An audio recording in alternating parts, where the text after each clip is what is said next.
They lied to you about who sat in that first chair. They scrubbed his face out the frame and called it history. Listen, America been running the same magic trick for centuries. Show you one picture, hide the real one in the basement. They gave you powdered wigs and pale portraits, told you the story starts with a white man and a cherry tree, like this land ain't already soaked in somebody else's blood, sweat, and genius. But what if I told you, before George Washington became the father of the nation, there was a black man moving in the shadows of power, guiding, negotiating, leading, and then he got erased like he was never there. Not a rumor, not a meme, not a what if.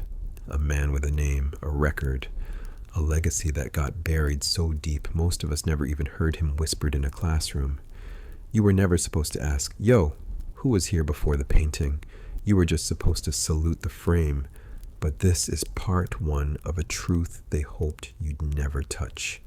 We're about to drag a forgotten president out the grave of silence and put him back on the throne they stole. They told you George Washington was the first. Wooden teeth, powdered wig, slave master smile. They framed him like a holy painting. But let's talk about the frame they never show you. Because before that pale-faced father of the nation, there was a man they buried twice, first from power, then from memory. They teach you Europe like it's the blueprint of the world. Kings in castles, queens in gowns, snow on the rooftops, gold on the crowns. They say, this is where civilization came from. Meanwhile, Africa had been sitting in the back of the class like, oh, that's cute. Because while Europe was still coughing in the Dark Ages, Africa was doing roll call with empires. Mali was stacking gold like mountains. Kemet was writing science in stone. Ethiopia was standing so tall even the Bible had to name drop it. Europe was still arguing about baths. Africa was out here building libraries. So when they tell you a black man couldn't have been the first president of the United States, what they're really saying is, we hope you don't remember who you are. Understand this. America didn't fall from the sky. It was stitched together with African hands, African minds, African blood. We weren't just picking cotton. We were picking strategy. We were building wealth we'd never get to touch. We were drafting futures for people who'd erase our names from the credits. So of course they hid the receipts. Of course they burned the files. Of course they buried the rumor of a black president like a body in an unmarked grave. Because if you ever learned that a black man once sat in that chair before the powdered wigs and plantation teeth, this whole fairy tale would start to crack. See, Europe sells you the story of firsts. First democracy, first enlightenment, first this, first that. Africa doesn't brag like that. Africa moves like, we did it so long ago, we forgot to celebrate. They gave you George Washington as the first, like a reboot of a movie with the original cast erased, like sampling a song and pretending the original singer never existed. But what if I told you, before Washington signed his name in that big colonial handwriting, there was already a black man holding this shaky experiment together, guiding states that didn't trust each other, balancing a country that wasn't even sure it wanted to exist. Not a mascot, not a servant, not a background extra in the painting. A leader, a president. You were never supposed to ask, first, according to who? First, since when? First after what? Or after who? Because once you start asking that, you start seeing the pattern. Europe writes the script. Africa plays the role. Europe gets the credit. Africa gets the silence. They'll show you European philosophers sitting under trees, thinking deep thoughts, but they won't show you African kingdoms structuring law, trade, diplomacy centuries earlier. They'll show you George crossing the Delaware, but they won't show you African navigators who read stars like scripture and oceans like open books. They'll tell you a black president in the 1700s is impossible, but a continent full of black empires That's just a mystery. Nah, the math don't lie. The history don't disappear. It just gets pushed into the shadows. So here's what they did. They took a black man who helped steer this fragile thing called America, and they folded him into footnotes, whispers, half mentions, and unverified claims. They turned a man into a rumor, turned a leader into a legend, turned a president into a ghost. But ghosts don't stay quiet forever. We're not here to argue with their textbooks. We're here to light a match. We're here to say, if Africa could birth empires before Europe could spell empire, why is it so wild to believe that a black man could have sat in that chair before the world was ready to admit it? This isn't just about America. This is about memory, about who gets to be first and who gets edited out the frame. They gave you George. We're about to introduce the man they tried to erase. Stay right here. Next, we drag his name out the dark and put his story on the stand. His name was John Hanson. Not that pale ghost they hand you in school books. Not that wooden teeth bedtime story. I'm talking about the man who wore power before president was a brand name. Listen close. Before George Washington ever touched a Bible, before that wig ever saw a spotlight, there was a black man in the chair, president of the Continental Congress, the man signing off on the war moves, the man they painted out the frame and left you with the stand-in. America says Washington was the first. Africa replies, first where? First when? First according to who? See, Europe's trick is simple. They don't just steal land, they steal timeline. They drag their firsts to the front of the line and shove ours in the basement. They say, first democracy, first president, first civilization. We say, go ask the Nile about parliament. Go ask Kush about royal courts. Go ask Timbuktu about universities when Europe was still trying to remember which fork to use, what a bath was. Understand this. By the time Europe figured out how to spell republic, Africa had already run empires like well-oiled drums, pharaohs with cabinets, queens with councils, kings who held court under baobab trees where the whole village could speak, and truth didn't need a microphone. So when a black man shows up at the birth of American government sitting in the big chair, making big calls, that's not an accident. That's memory trying to break through the white paint. John Hanson, a Moorish-looking brother in some depictions, features they don't like to mention, a face that don't quite match the powdered wig fantasy. They'll tell you, oh no, not on that John Hanson. You're confused. That's a different one. That's a myth. That's conspiracy. Of course they say that. What else can a lie do when the truth walks in the room? But pull back the curtain. This system was built on African hands, African minds, African blood in the soil. You think leadership didn't wear our face too? Europe writes history like a selfie. All angles, all filters, erasing everybody in the background. Africa remembers history like a drum. If your feet were on the ground, your rhythm is recorded. So here's the tension. Europe says, we discovered. Africa says, we existed. Europe says, we created civilization. Africa says, we taught you how to hold a spoon.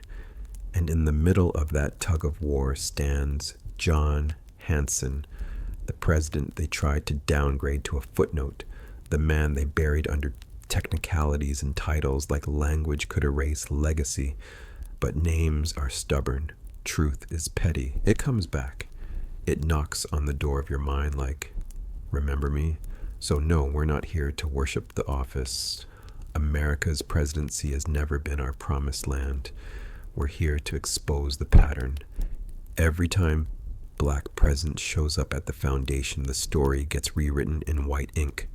They want you to think our leadership started with Obama, like we just walked into history in 2008 wearing hope and a fresh lineup. Nah. We've been at the table since before the table had legs. John Hanson is not the whole story. He's a crack in the wall. Through that crack, you start seeing everything they painted over. Black founders, black financiers, black diplomats, black hands on the blueprint of this empire. Europe built myths, Africa built memory, and memory is waking up. Stay locked in.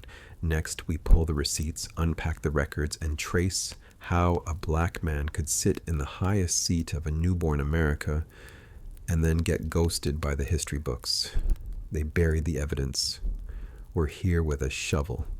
So let's rewind the tape. Back before TikTok, before TV, before Abe Lincoln's beard and George Washington's wig became holy relics in school textbooks. We're talking 1700s, colonies, chaos. Europe stretched out like a greedy landlord, signing papers on land it never walked, naming countries like they were puppies. But see, Europe had a problem. Power, they had it. Ships, they had them. Guns, plenty. Soul, vision, humanity, on back order. Over there, kings were playing chess with human lives as pawns, bloodlines over brilliance, skin tone over spirit. If you didn't fit the mold, you were either a servant, a shadow, or a secret. Now pivot the camera to Africa. While Europe was busy carving borders, Africa was busy carving history into stone, into rhythm, into memory. Empires like Mali, Songhai, Congo, Benin, running trade routes, building cities, stacking libraries, while Europe was still trying to remember to shower. Where Europe crowned royalty based on who your daddy was, Africa crowned leaders based on what you could carry, what you could build, what you could protect. Wisdom was currency, character was armor, and melanin, standard issue. So when this New World experiment called America started bubbling, don't think for a second it was just powdered wigs and pale faces figuring it out alone. There were black minds in that mix, black hands on that soil, black strategy in those rooms, some in chains, some in suits, some passing, some hiding in plain sight. Because here's the twist. America loved African genius, but hated African skin. So they did what cowards do. They used the gift and erased the giver. You think it's an accident you never heard about a black man holding that first presidential seat? Come on now. Europe wrote the script, America shot the movie, and Africa got edited out in post-production. They told you George Washington was the first. First what? First, they decided to admit. First, they chose to show you, because records from that era talk about leaders with dark complexions, swarthy features, tawny skin. That's code, family. That's them trying not to say what their eyes could clearly see. And in a world where blackness meant chains, auctions, and plantations, you think they were ready to admit a black man sat at the top of the table, signed documents, commanded armies, shaped the newborn nation? No, they buried that under portraits repainted, under names rewritten, under bloodlines whitened over generations. Europe gave us the lie. America sold it wholesale. But Africa? Africa kept the memory humming in the background, in whispers, in rumors, in stories that sounded too wild to be true, until you start lining up the facts. So now we stand at the crossroads. On one side, the polished myth, the white powdered wigs, cherry tree fables, and a clean, quiet timeline. On the other side, the messier truth, where a black man could rise through war, wealth, and wit, hold the seat of power, and then get his face airbrushed out of the nation's family photo. They built a country off African backs, African crops, African rhythm, African math. But when a black man touched the highest office, suddenly the ink ran dry. The pages went missing. The story never happened. That's the contrast right there. Europe obsessed with control. Africa rooted in connection. Europe hiding what shamed it. Africa naming what shaped it.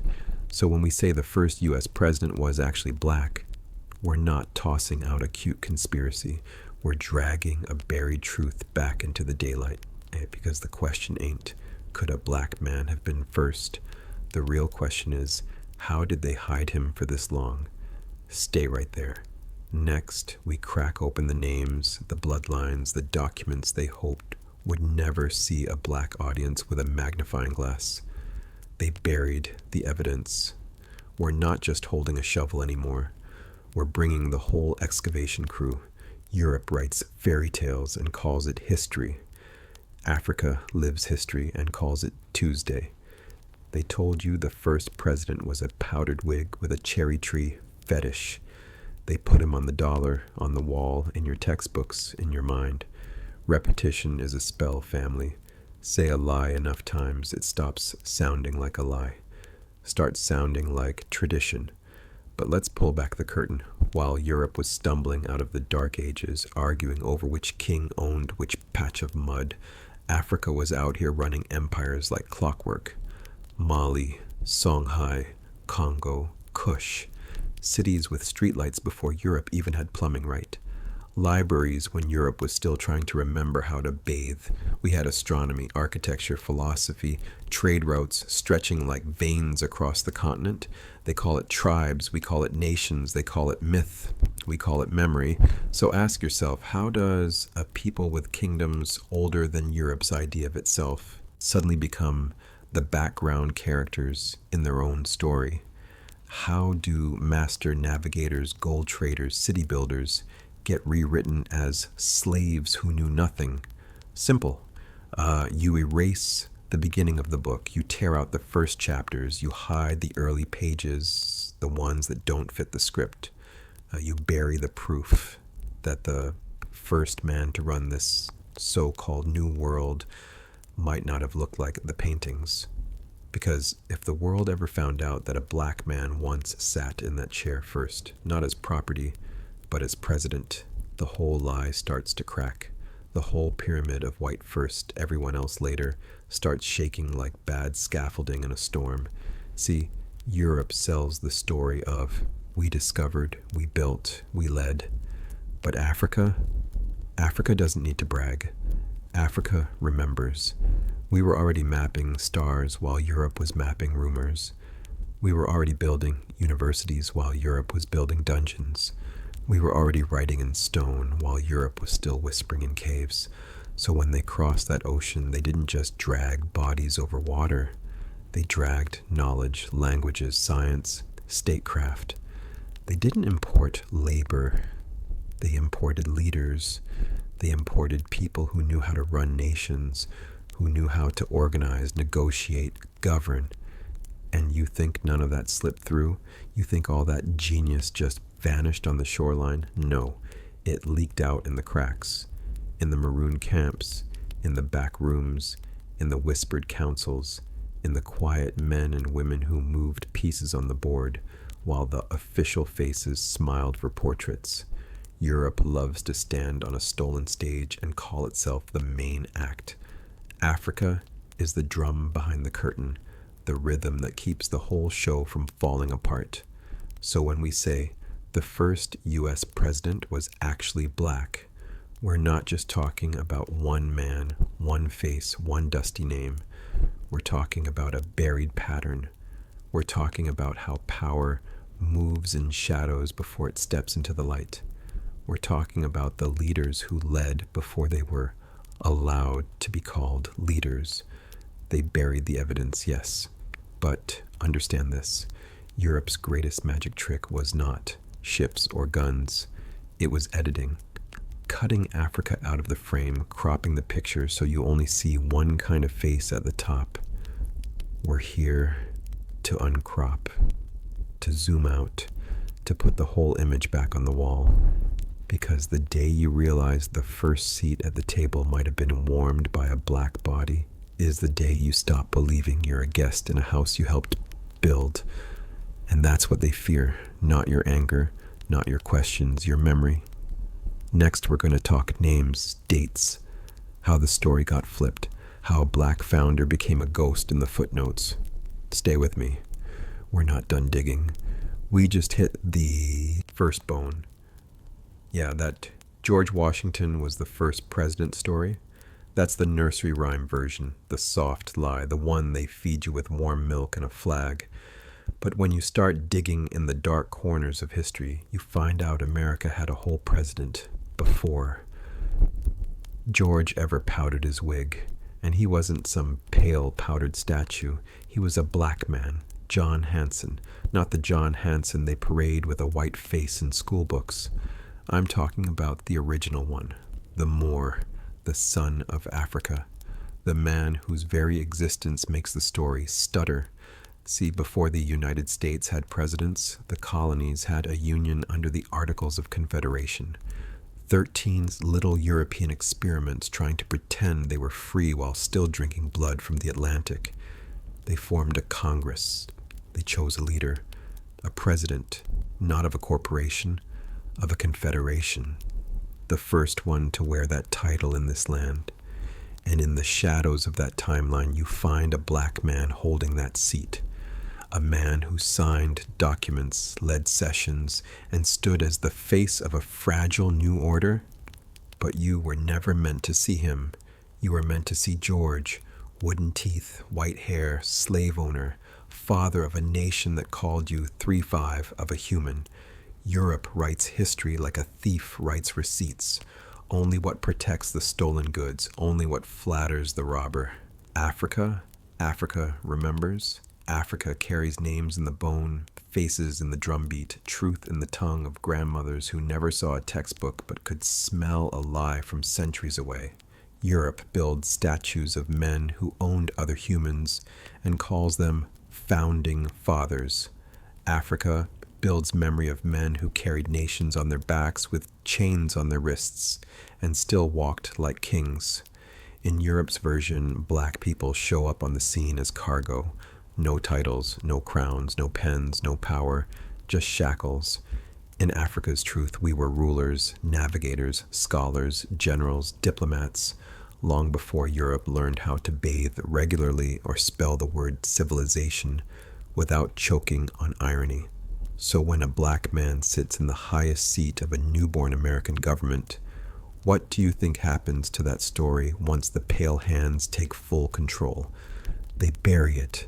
They blur it, they remix it, they split his name, repaint his face, and hand you a clean, white George at the front of the line. First president, that's what they call him.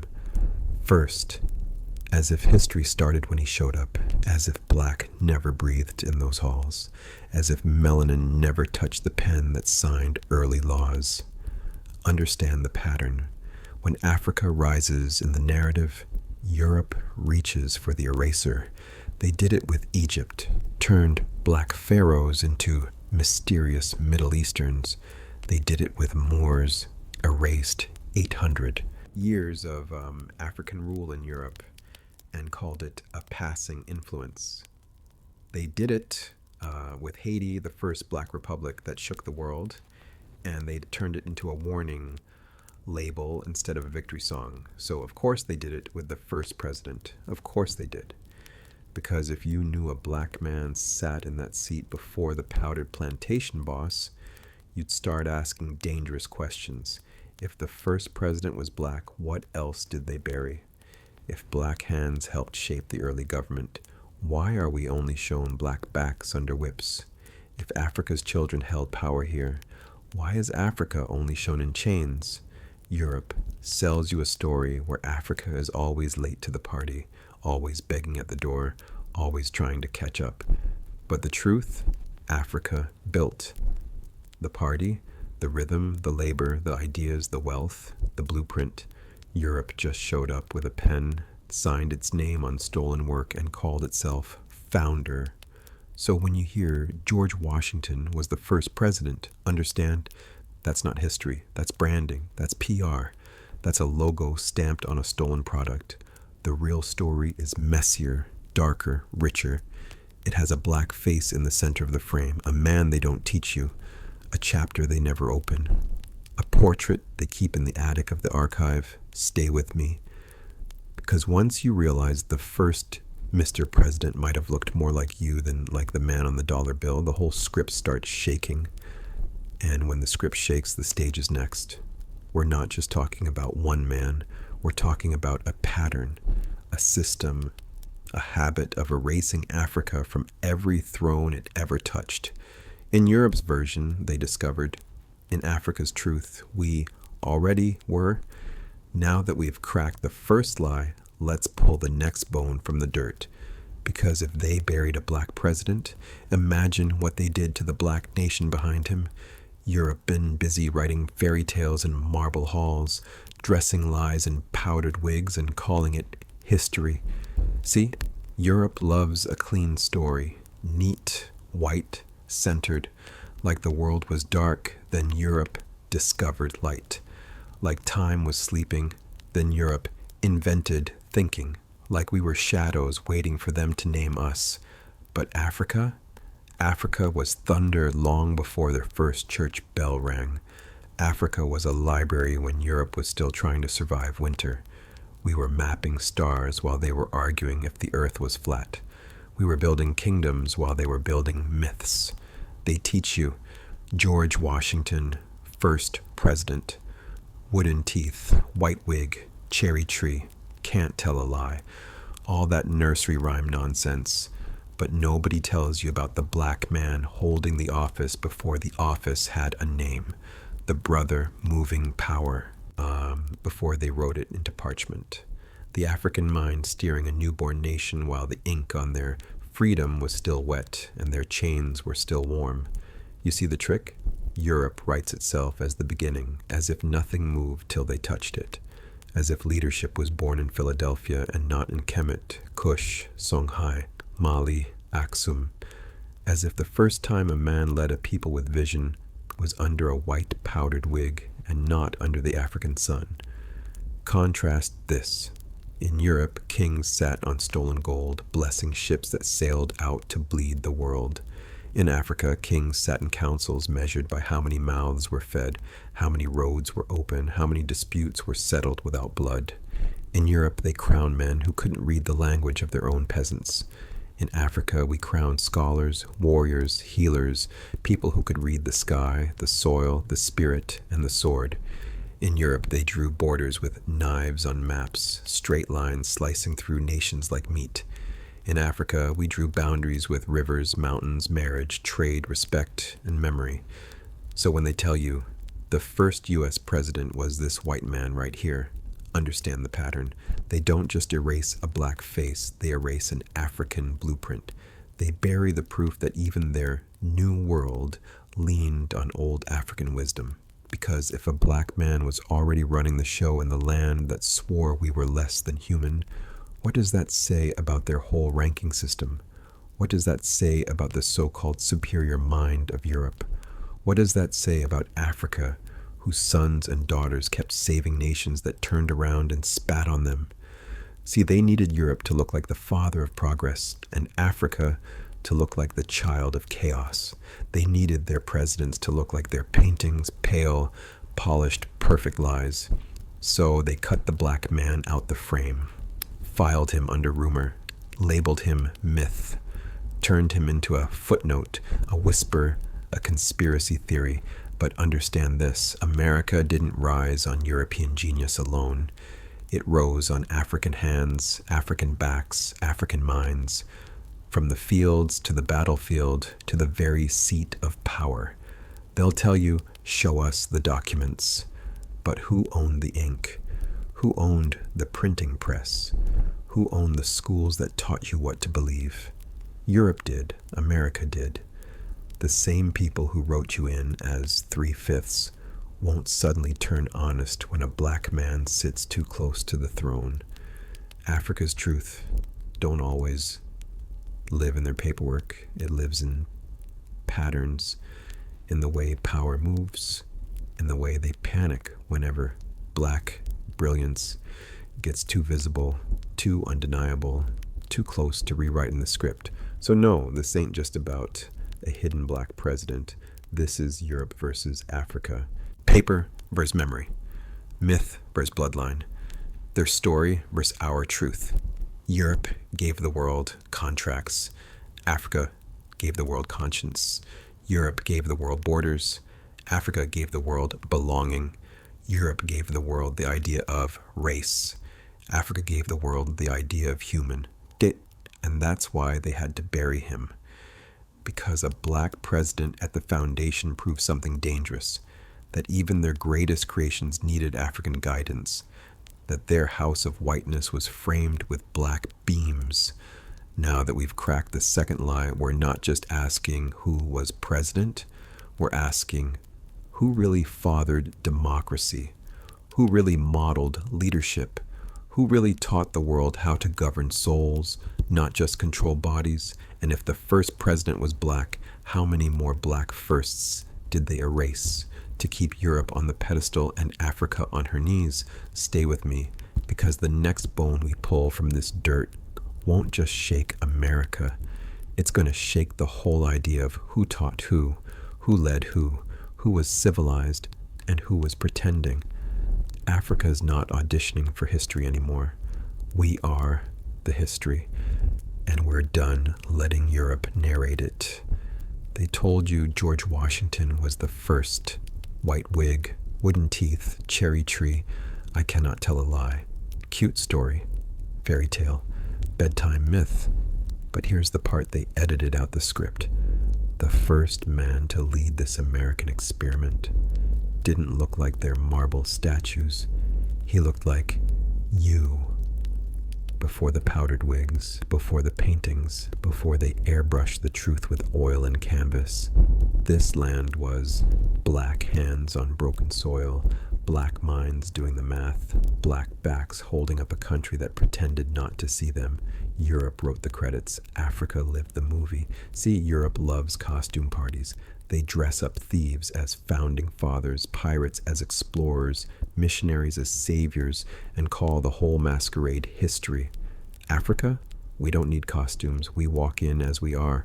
Bare truth, dark skin, bright mind, heavy crown. They told you power in America started with a white man on a white horse.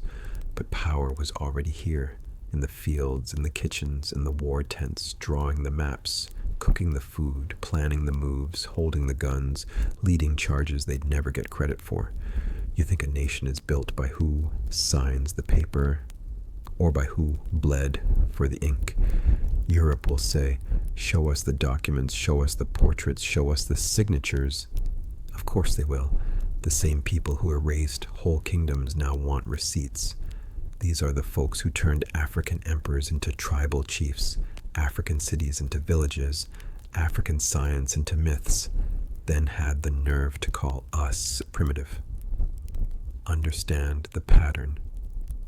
If a black face stood too close to the throne, history put a blur filter on it.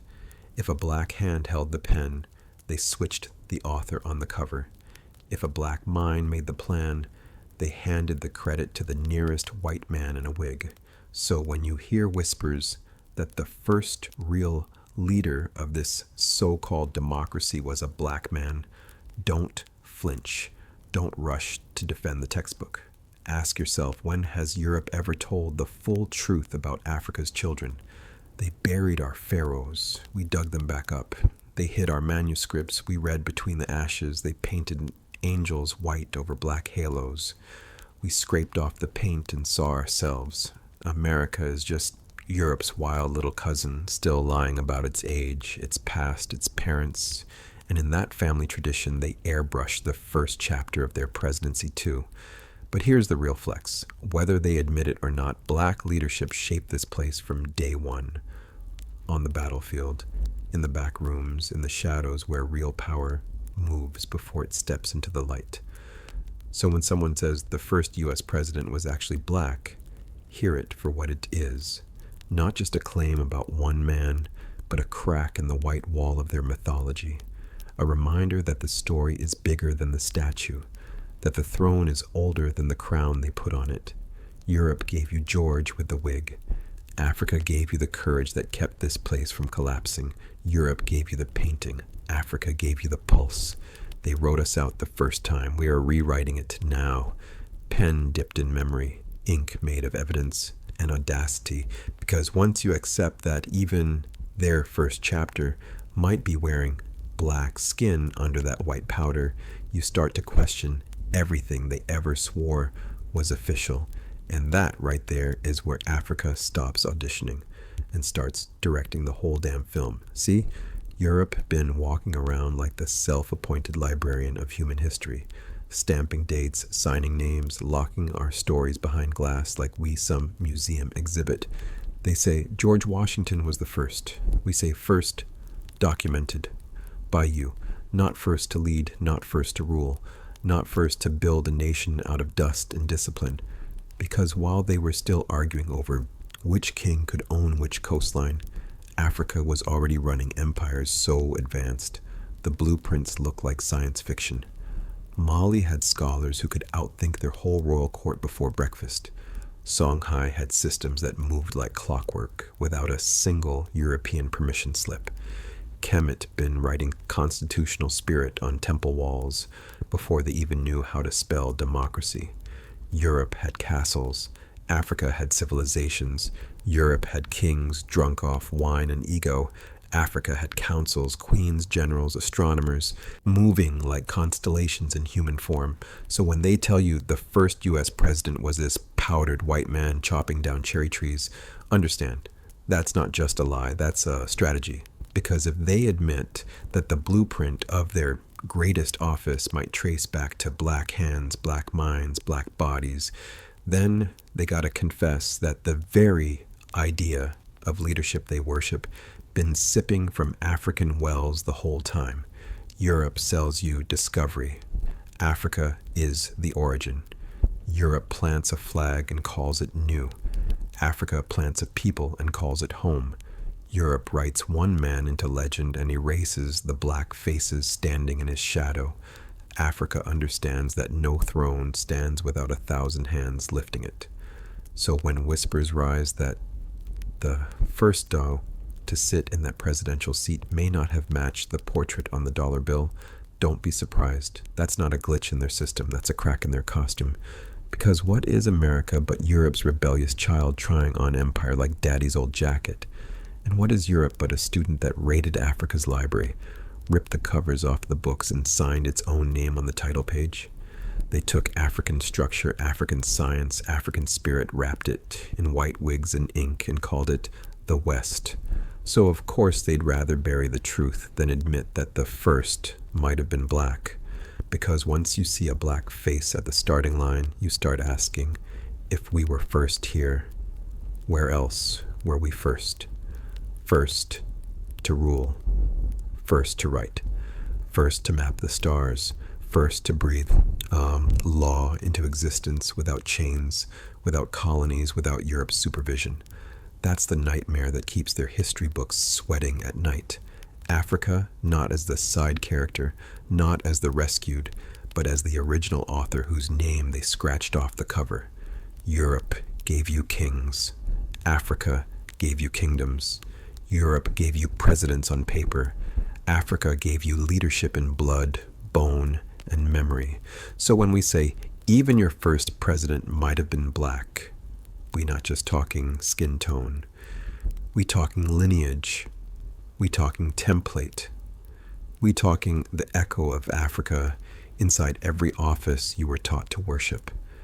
And once that lands in your chest, you stop chasing their approval and start checking their footnotes. Because if they lied about the first man in the chair, what else did they rearrange? What else did they bury under marble and myth?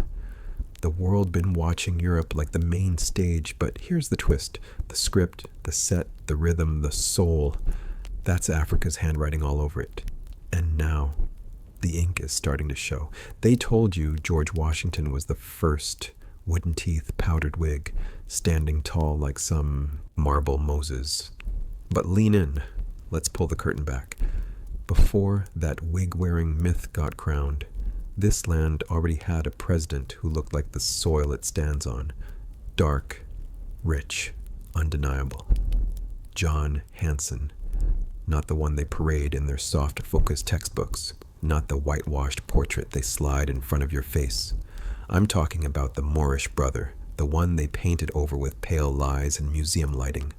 First president of the Continental Congress, first to wear the title in this so-called New World, signing documents that shaped a nation that would later pretend he never breathed.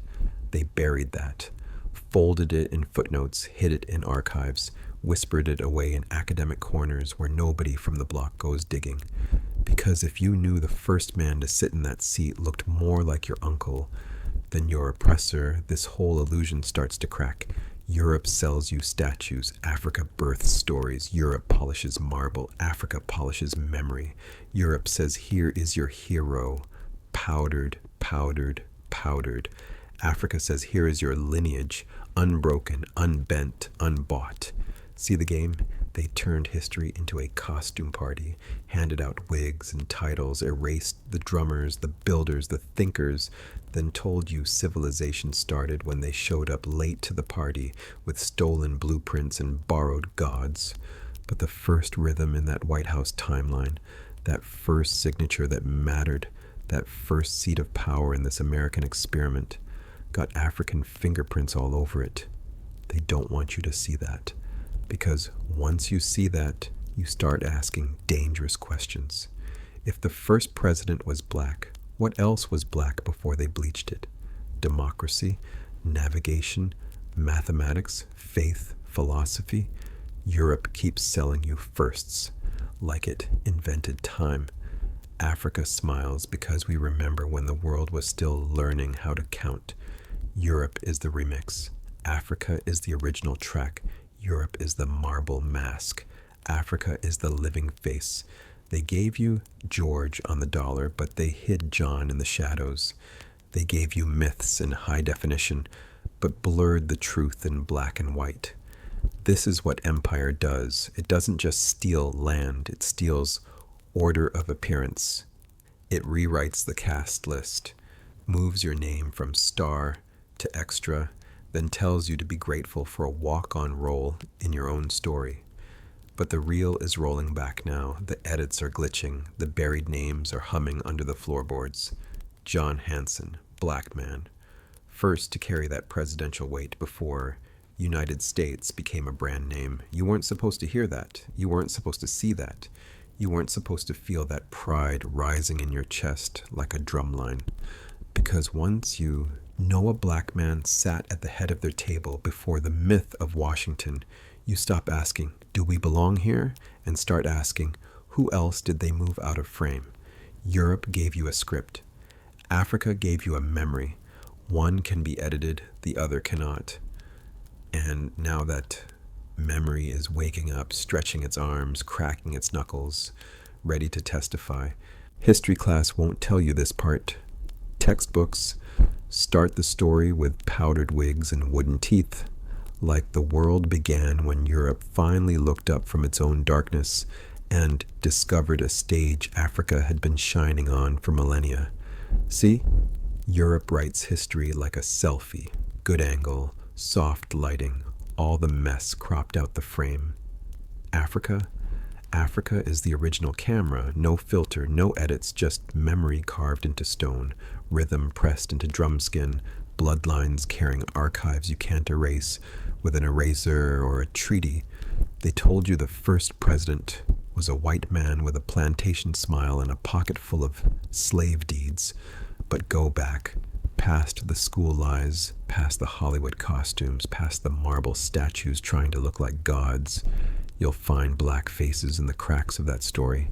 Moors steering European ships, Africans financing European crowns, black generals, black nobles, black diplomats moving in silence while Europe was still arguing about who was fully human and who was 3/5. America didn't just appear with a quill and a declaration. It was assembled, stitched together with African hands, African minds, African strategy. And in those early shaky years when this new experiment called America was still a baby choking on its own hypocrisy, there were black men in power guiding, guarding, governing before the paint on founding father had even dried. But Europe has a habit. When a black man stands too tall, they don't just push him down, they try to erase him. Bury his face in the footnotes, lock his name in dusty archives, call him myth, conspiracy, unverified. That's how you bury a president without a coffin. You just never say his name. Africa remembers, though. Africa keeps the receipts. While Europe was busy crowning kings who couldn't bathe regularly, Africa was running empires with libraries, tax codes, astronomy, architecture, systems so advanced that when Europe finally stumbled in, they thought it was magic.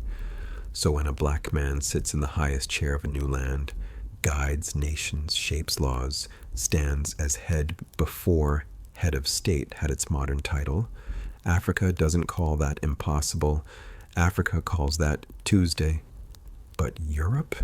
Europe panicked, because a black first means their first is second, and their whole house of cards is built on being first, greatest, civilized. So they edited, rewrote, recast, took a black chapter and painted it white, then told the world, this is the only version. One can be edited, the other cannot. Europe has history. Africa has memory. History can be negotiated in boardrooms, voted on in committees, rewritten when the wrong face shows up in the right place. But memory? Memory is stubborn. It lives in stories whispered at midnight, in grandmama's warnings, in the way your uncle leans back and says, "Let me tell you what they don't want you to know." Memory is the drumbeat Europe could never fully silence. It's the reason rumors still float about that black man in power before the official first. The reason old portraits mysteriously vanish. The reason some archives got more redacted lines than readable ones. Because if the world ever admits that the first leader of the new world might have been a black man, then the whole script flips. Africa stops being the background and becomes the blueprint. Europe stops being the teacher and sits down as a late student, taking notes from the very people it tried to chain. That's the tension right there. Europe needs the lie to live. Africa doesn't. Africa just waits, patient, like a drum under a tarp, knowing the day is coming when somebody pulls it off, strikes once, and the whole room remembers the rhythm it's been trying to forget. So when we say the first U.S. president was actually black, we're not just talking about one man. We're talking about a pattern, a habit, a global glitch in the record. We're talking about how power wears a white mask in public, while black hands steady the throne in private. We're talking about how Europe turns black architects into shadows, black rulers into rumors, black presidents into that can't be true. But memory is waking up now, and it's not asking for permission. It's not knocking on the door of academia, waiting for a citation to feel real. It's stepping into the light like, I was there, I saw who sat in that chair, I know what color the first face of that office wore. Europe had the pen. Africa had the witnesses, and witnesses don't forget. They just wait for the moment they're finally called to the stand. Europe wrote the script. Africa lived the scene. Europe said, George Washington, first president. Full stop. End of chapter. Close the book. Africa raised an eyebrow like that's cute, because before they called it United States, before they dressed empire up in democracy's suit, before the powdered wigs and cherry tree myths, there were black men in that soil running whole colonies, signing papers, commanding ships, holding office while Europe was still deciding if a man with melanin could even be called man. But when the story got edited for schools, when the ink dried in those holy textbooks, they took every black face in power and turned him into a footnote, a rumor, a conspiracy theory, a maybe, a we can't confirm that. Europe holds the eraser like a weapon. Africa holds the memory like an archive. See, Europe needs dates and titles to feel like something is real. Africa just closes her eyes and sees the whole movie. We remember the maroon leaders who ran their own states in the shadows, the black governors and generals they renamed, repainted, reskinned as white founders once the portraits hit the gallery. You think it's wild to say the first president was black? Only because you've been raised on a diet of edited history, cornbread with the truth scraped off the pan. Ask the Caribbean currents. Ask the Gullah Coast. Ask the bloodlines that stretch from Virginia fields back to West African thrones. They'll tell you, power wore a darker shade long before Europe felt safe enough to admit we could read, lead, and bleed for a land that refused to say our names. Europe gave you Washington with a powdered wig and a clean conscience. Africa gives you a question that rattles the chains in your mind. If they lied about who was first, what else did they bury? Because every time Europe says, here is where history begins, Africa smiles like, child, that's just where you started paying attention. Europe prints the myth in hardback. Africa whispers the evidence in bloodlines. And now the witnesses are restless, tapping on the glass of the present, ready to testify. The face they crowned in the open was not the only one wearing the crown in the dark. You don't have to believe it yet. Just sit with the discomfort. Let the doubt stretch its legs. Because once you realize Europe's firsts ain't really first, you'll start looking for Africa in every missing page. They told you George Washington was the first. Wooden teeth, white wig, slave owner, founding father. But they never told you about the man who stood in that same White House before him. A black man, president, commander, head of state. You feel that? That little glitch in your spirit? That static in your brain? That hold up? What? Good. That's the sound of chains loosening.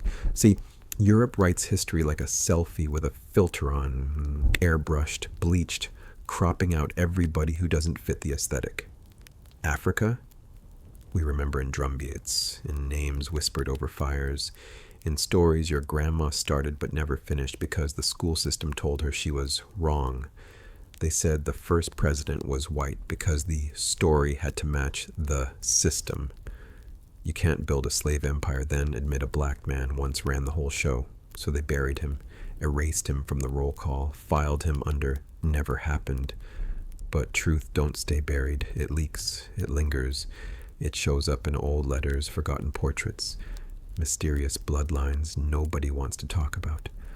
America was a messy experiment before the neat textbooks arrived. Black generals, black landowners, black diplomats, black rulers moving in shadows while Europe tried to decide who was fully human. Understand the pattern. Europe loves to say, we discovered. Africa knows we already were. Europe says, first president. Africa says, first you lied. Europe builds statues for men who signed papers while our people were hanging from trees and working fields for free. Africa builds memory for the ones they tried to erase. The black kings who crossed oceans, the black scholars who mapped stars, the black leaders who held power before Europe even learned to bathe regularly. Ask yourself, if they hid your pyramids, your cities, your queens, your libraries, your scientists, your sailors, why wouldn't they hide a black president? You've been trained to think impossible anytime black and power share the same sentence before Europe shows up. But look at Africa before the colonizers. Empires with tax systems while Europe was arguing about whose God was real. Universities in Timbuktu while Europe was choking on its own plagues. Palaces in Benin while Europe was still figuring out forks. So when they say, America's first president was definitely white, I look at Africa's receipts and say, y'all lie too smooth for me to believe that. The game is simple. If the truth makes Africa look great, they call it a myth. If the lie makes Europe look great, they call it a fact. So don't run to Google hoping the same system that buried him will suddenly confess. Start with this. If they could erase whole kingdoms, whole languages, whole gods, what's one black president to a machine like that? Sit with that. Because once you accept that they could bury a black man at the very top of America's story, you'll start asking the question they fear the most. If this is a lie, what else did they rewrite? They told you history started when Europe walked in the room, like Africa was backstage holding the coats, waiting for civilization to arrive. But let's talk plain. When Europe was still washing once a year, Africa was mapping the stars, performing surgery, calculating pi, building cities so clean foreign travelers wrote about it with their mouths open. When Europe was arguing if women had souls, Africa had queens commanding armies, signing treaties, running empires that stretched beyond the horizon. When Europe was learning to spell philosophy, African minds were already debating the nature of the soul, the weight of justice, the math of the universe under moonlit courtyards and desert skies. So ask yourself, if they could paint Africa as a jungle while standing on top of African gold, African books, African blueprints, you really think they'd hesitate to paint a black man out of the White House? Come on. They turned pyramids into mysteries like black hands couldn't stack stone with divine precision. They turned Timbuktu into a punchline when it was Harvard before Harvard. Libraries on libraries, manuscripts stacked like skyscrapers of thought. They turned Moors into shadows in the margins when it was black science, black architecture, black engineering that dragged Europe out of the dark by its collar. So when they say America was founded by white genius, you should hear, somebody edited this, because a system that could call Africa primitive while wearing African cotton, spending African gold, praying to a book copied from African scrolls, is the same system that could stare at a black face in power and say, erase him, start the story after him, pretend he never happened. Understand the pattern. They didn't just bury a black president, they buried black precedent. Because once you admit a black man sat at the first chair, you have to admit black minds built the table. And once you admit black minds built the table, you have to face a brutal, simple truth. Europe didn't discover the world. It broke into it. Africa wasn't developed by Europe. Africa was looted by Europe. So of course the story had to be flipped. The thief became the teacher. The victim became the savage. The origin became the footnote. And the black man at the beginning of America's script, he became a rumor, a whisper, a conspiracy theory on purpose. Because if you ever trace that whisper back to the source, you'd find something they never wanted you to see. Black fingerprints on the blueprint of America. Not just in the soil, not just in the cotton, not just in the chains, at the desk, at the seal, at the founding. And once you see that, you stop asking, oh, could the first president have been black? You start asking, how many times have they buried us at the beginning and sold us back to ourselves as an afterthought? Europe loves to start the story in the middle. They roll the cameras right after the theft, then act like nothing came before the crime. They show you powdered wigs, wooden teeth, white faces on dirty money and say, this is the beginning. Nah, that's not a beginning. That's a break-in. That's someone climbing through your window at 3 a.m., sitting on your couch, then telling your children, I'm the man of this house. Africa knows beginnings. We were carving laws into stone while Europe was still trying to wash the fleas out their hair. We were mapping the stars, naming the constellations, measuring the Nile while they were still arguing about whether bathing was witchcraft. We had empires with receipts. Mansa Musa walking with so much gold he crashed economies by accident. Timbuktu libraries so thick with manuscripts, the dust on the shelves had degrees. Ethiopia standing tall with kings and queens older than their calendars. Churches carved out of mountains like love letters to God in stone. We had city planning, tax systems, universities, diplomats, architects, sacred law, trade routes stretching from the Sahara to the Indian Ocean. Europe was busy drawing monsters on the edge of their maps because they were scared of the water. So when they tell you America started with this man, this year, this white face, understand the trick. They don't just erase you from the present, they snatch you from the past and lock you out of the future. Because if Africa is always before time and Europe is always on time, then anything black in the middle of the story looks like a mistake instead of the blueprint.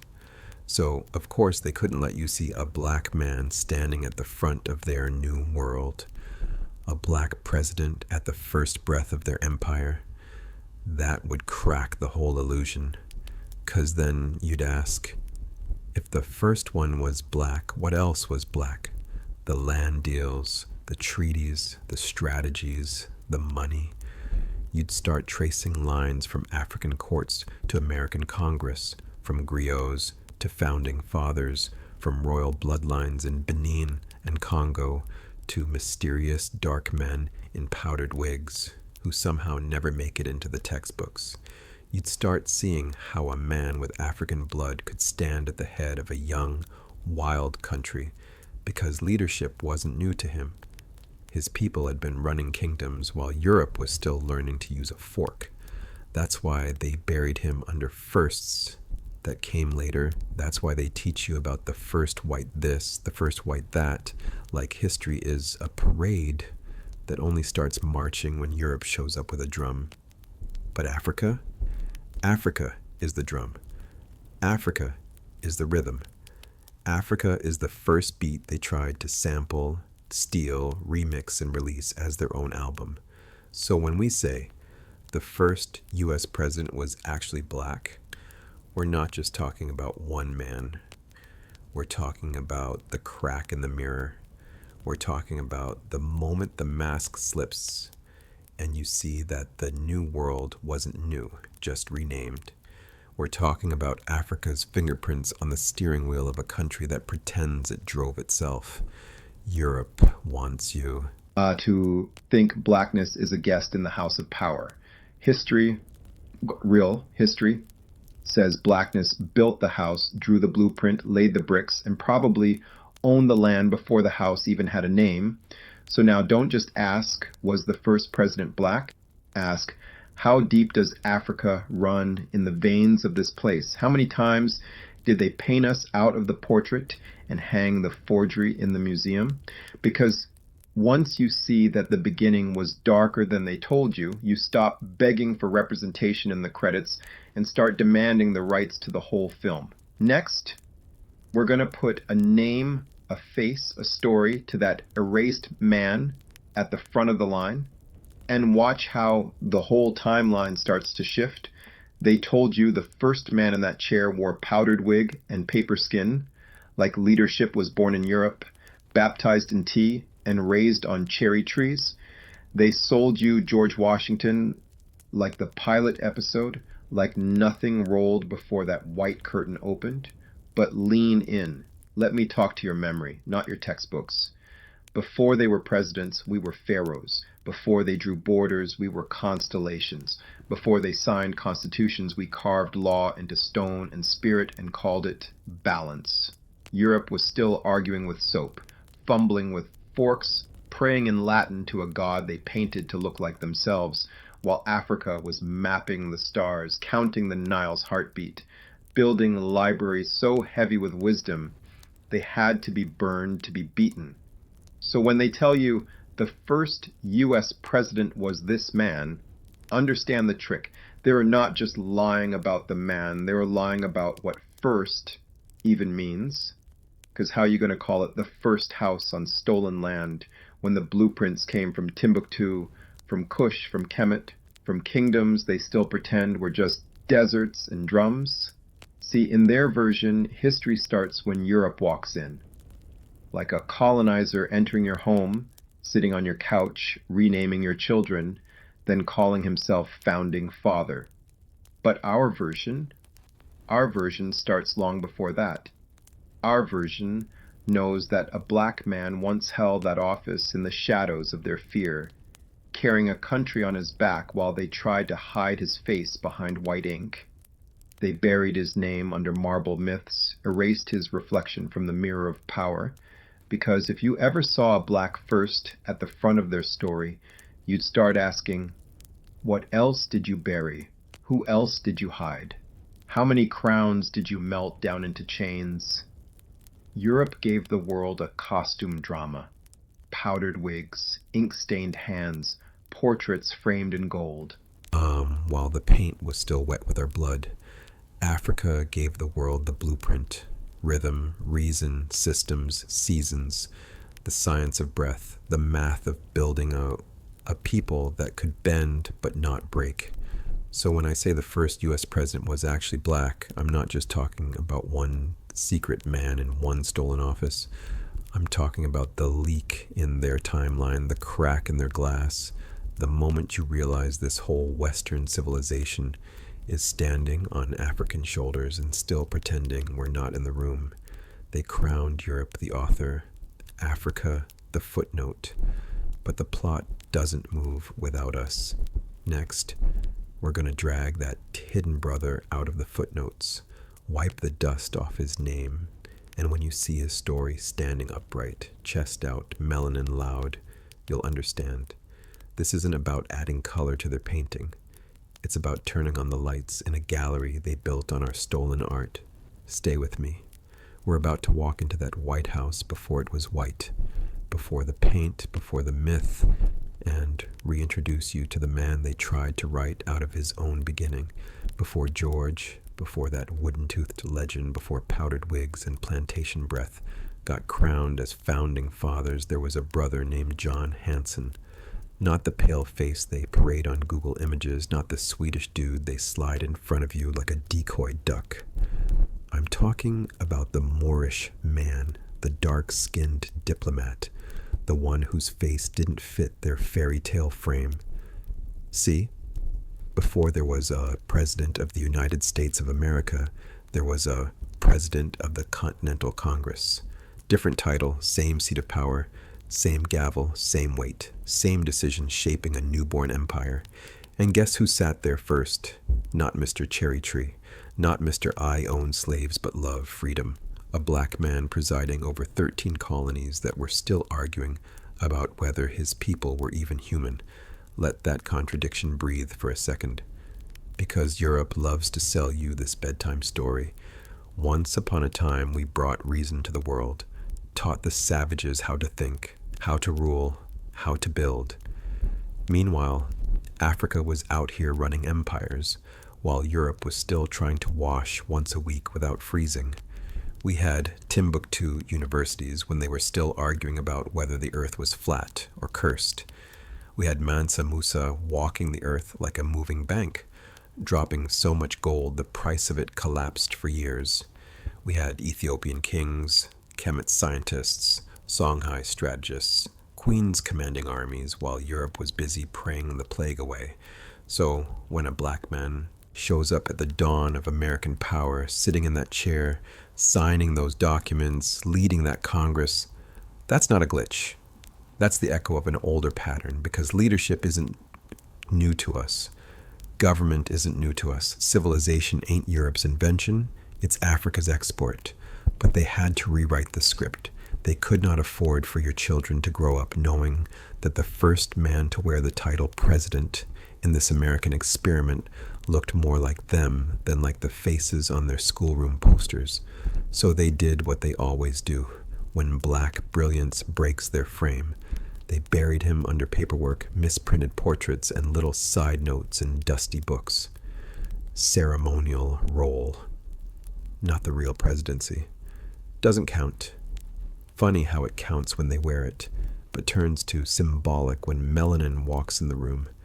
Europe will take a stolen statue, put it in a museum, shine lights on it, charge tickets, and call it Western art. America will take a stolen history, paint it over, hang new faces on old thrones, and call it the Founding Fathers. But the truth? That first seat of power in this new nation, the first man called president over these colonies, was a black man in a world already trying to erase blackness. And that's why they keep him in the shadows, because once you admit a black president stood at the beginning, you gotta admit black genius was never included. It was foundational. You gotta admit this house they call white was built on African blueprints, African labor, African minds, African blood, and you gotta face the ugliest truth. The same system that once let a black man preside over its birth later turned around and wrote laws to chain his descendants to the dirt. That's not history. That's hypocrisy wearing a powdered wig. Stay right here. Next, we're going to pull John Hanson all the way out the shadows, lay out the receipts, the records, the portraits, the timelines, and show you how a black president got turned into a rumor, while a slave owner got turned into a god. America loves to talk like it invented presidents. Like before 1776, the world was just village chiefs and drum circles, no structure, no order, no civilization, till Europe showed up with wigs, whips, and a flag. That's the lie. Let's zoom out. While Europe was still arguing about who was royal and who was property, Africa was running empires with receipts, seals, succession laws, tax systems, trade routes stretching farther than their maps could dream. Mali had libraries when Europe was still trying to remember how to bathe. Songhai had ministers, generals, governors, councils, and a whole cabinet. Before cabinets had names, Ethiopia was crowning kings with bloodlines older than every European throne put together. Africa knew how to lead, but when they tell you history, they start in Europe. Like that's the default setting for power. So when a black man shows up in the story of America as a president, not a slave, not a servant, not a background extra, the system glitches. Can't be. Impossible. Show me proof. Funny how the same people who swear George Washington couldn't tell a lie suddenly turn into detectives when you mention John Hanson. Let's talk two Hansons. One is the black man they buried under doubt, under misinformation, under conspiracy theory labels, cause the idea of a black president before Washington burns holes in their whole script. The other is the white politician from Maryland, rocking a European face, getting slid into the story like a body double. Same name, different game. Now watch the trick, they'll tell you. John Hanson was president of the Continental Congress, not the United States. It's not the same thing. Cool, technicality. But when it's Washington, titles stretch. Myths grow muscles. He's not just a general, he's father of the nation. First in war, first in peace, first in the hearts of his countrymen. Poetry for a slave owner. Silence for a black statesman. See the pattern?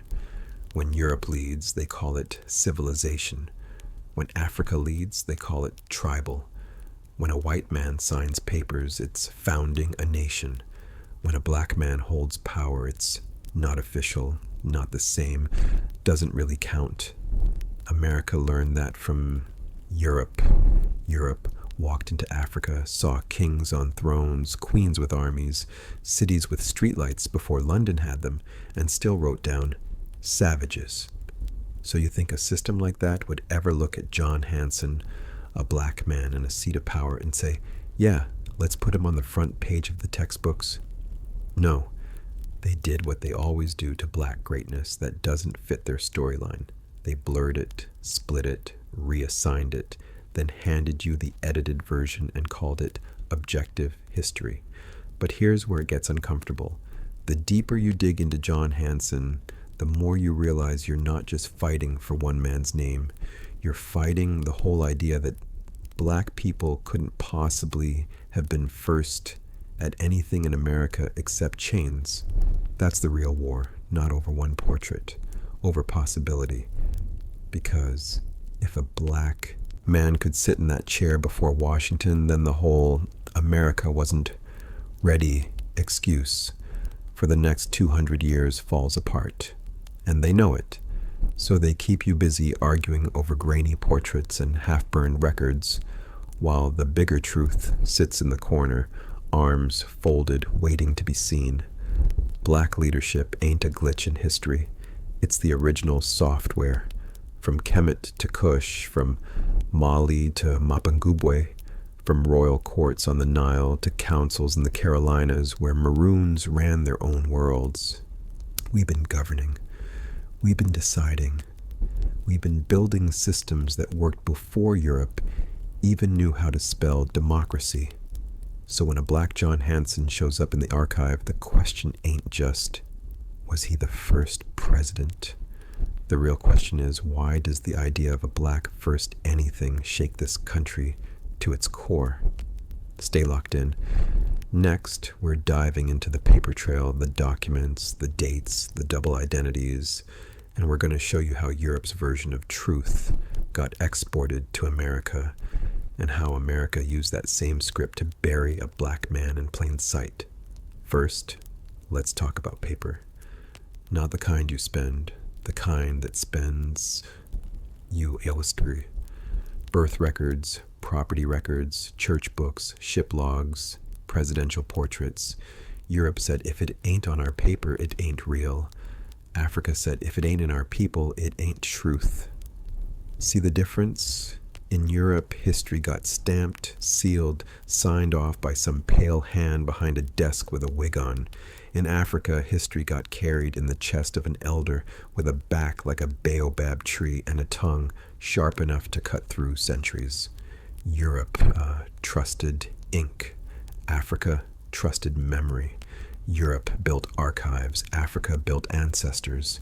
So when Europe's sons came to this stolen land, they brought their religion, their rifles, and their record books, and they said, this is how you exist, on paper, in our language, under our rules. Now watch the trick. The same pen that wrote president wrote property. The same ink that crowned a man with power branded another man as cargo. The same script that made a leader made a slave, all depending on what box they checked next to your name. So when we say the first U.S. president may have been a black man, we're not talking fairy tale. We're talking document games, identity edits, paper surgery, because Europe taught America cold little magic. If you want to erase a people, you don't have to erase their bodies. You erase their titles. You erase their faces come out from the portraits. You erase their names come out from the ledgers. You erase their bloodline from the story. You keep the position. You swap out the person. Same office, different skin. Listen close. In African culture, a man's worth is in his deeds, his spirit, his service to the village. In Europe's system, a man's worth is in his papers, his land, his legal status under some king he's never met. So what happens when a black man moves through both worlds? African spirit, European paperwork. He leads, he negotiates, he commands, he shapes a nation with his hands, his mind, his alliances. But on our paper, he's downgraded, relabeled, misnamed, miscolored, filed under assistant, advisor, servant, subject. That's how you can have a man at the center of the revolution, but at the margins of the record. That's how you can have a black architect of power whose name gets pushed to the footnotes or mysteriously left out. Europe's version of truth is a courtroom. Africa's version of truth is a circle. In the courtroom, only what's allowed to be said counts. In the circle, what actually happened counts. Now ask yourself, who controlled the courtroom of American history? Who decided which letters got preserved, which portraits got painted, which diaries got published, which rumors got turned into facts, and which facts got downgraded to legends? Spoiler, it wasn't the people in chains.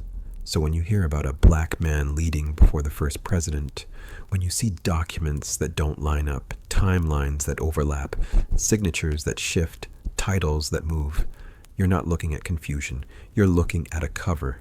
You're looking at a system where a black man could hold the power, but not the credit, where he could guide the ship, but never be called the captain, where he could stand at the foundation of a new nation, but be written in as help.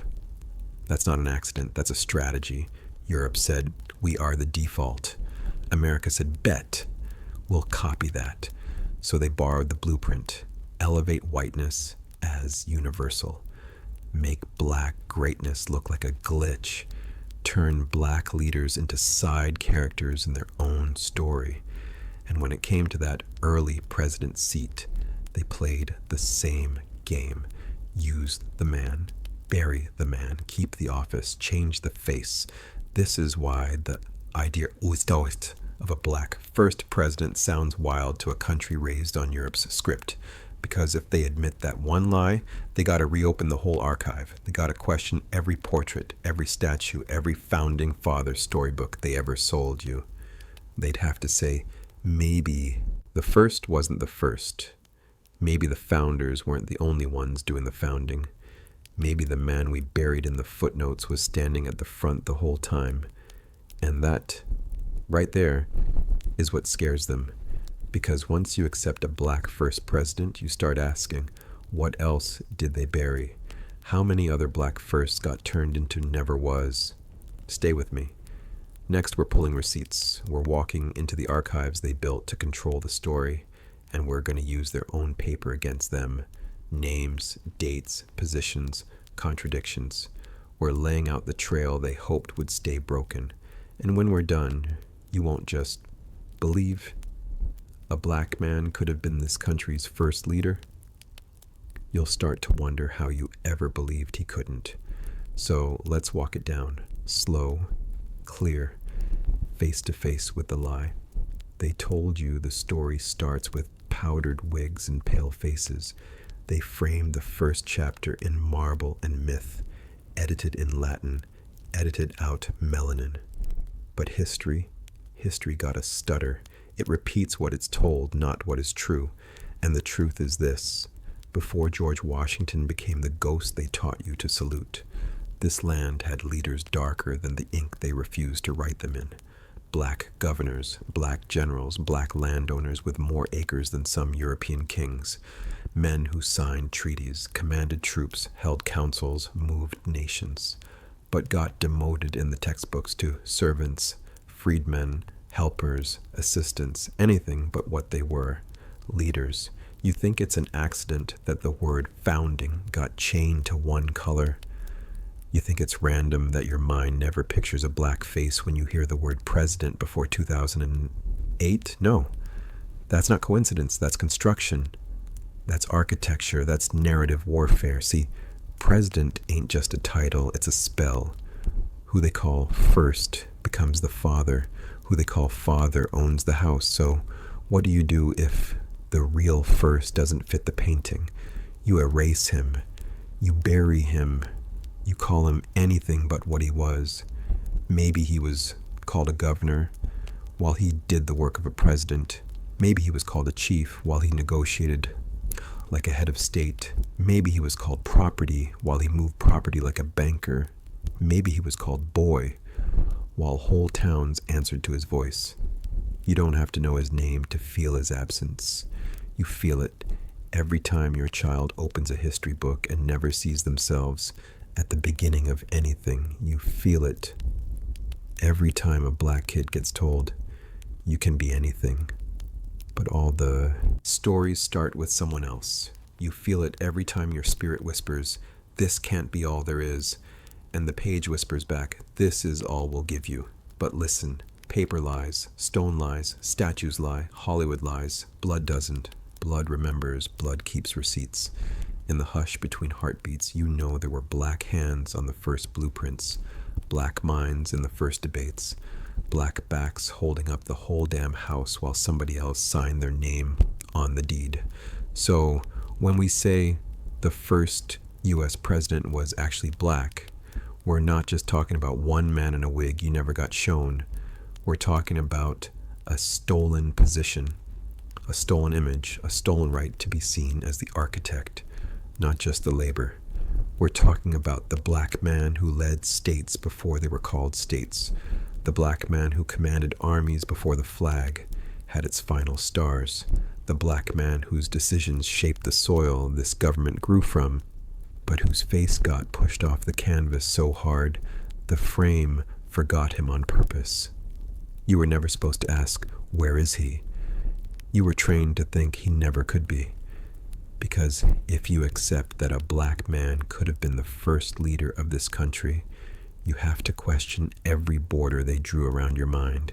You have to question why your history always starts in chains, never in chairs, never at the head of the table, never at the front of the room. You have to question why your story only begins when somebody else is already in charge. But look how the cracks are showing now. DNA snitching, old letters surfacing, forgotten portraits with noses too broad, hair too thick, skin too olive to be honest about what it really was. Look how the scholars whisper what our grandmothers already knew. Something's off. Something's missing. Something's been buried.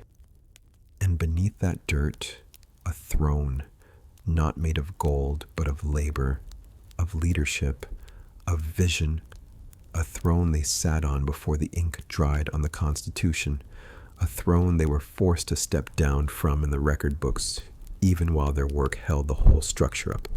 So, no, we might never get a clean confession, no signed letter saying, yes, the first man to lead this land was black. Empire doesn't apologize, empire doesn't confess. Empire just hopes you're too tired to keep asking. But this isn't about their confession. This is about your reflection. Look at the mirror they gave you, then look at yourself. Do you really believe a people who navigated oceans by the stars, built cities out of desert, mapped the sky, measured the Nile, could stand on this soil for centuries and never once sit at the top of a table they built? Do you really believe a country that used black genius for its muscle, its music, its math, its money, never once used black genius for its leadership? Or is it more honest to say, he was there, they were there, first in line, then pushed to the back on paper, first in duty, last in credit, first in sacrifice, erased in story? So when your spirit starts to whisper, maybe the first president was black, it's not fantasy. It's memory trying to climb out of the grave they threw it in. It's your ancestors tapping on the glass of this museum of lies, saying, stop acting like we were only ever background. We were the blueprint. We were the backbone. We were the beginning. And that's the shift they fear the most. Not you proving one name, but you believing one truth, that you were never meant to enter history through a back door. You were never meant to arrive in chapter 3 as a problem to be managed. You were meant to start the story. You were meant to hold the pen. You were meant to stand at the front of the room and say, this is where we begin. So let the textbooks keep trembling. Let the statues keep lying. Let the marble keep its secrets. You don't have to wait for permission to reclaim what was buried. Tell your children, before they crowned who they crowned, there were leaders who looked like you. Before they painted their heroes, our faces were already here. Before they named their first, they erased ours. And when that truth sinks in deep in your chest, past the doubt, past the fear, past the need for their approval, you won't just believe a black man could have been this country's first leader. You'll start to wonder how you ever believed he couldn't. And that question will haunt every page they ever wrote. You won't just believe he could have been this country's first leader. You'll start to wonder how you ever believed he couldn't. You, your children, their children. You won't just believe he could have been this country's first leader. You'll start to wonder how you ever believed he couldn't.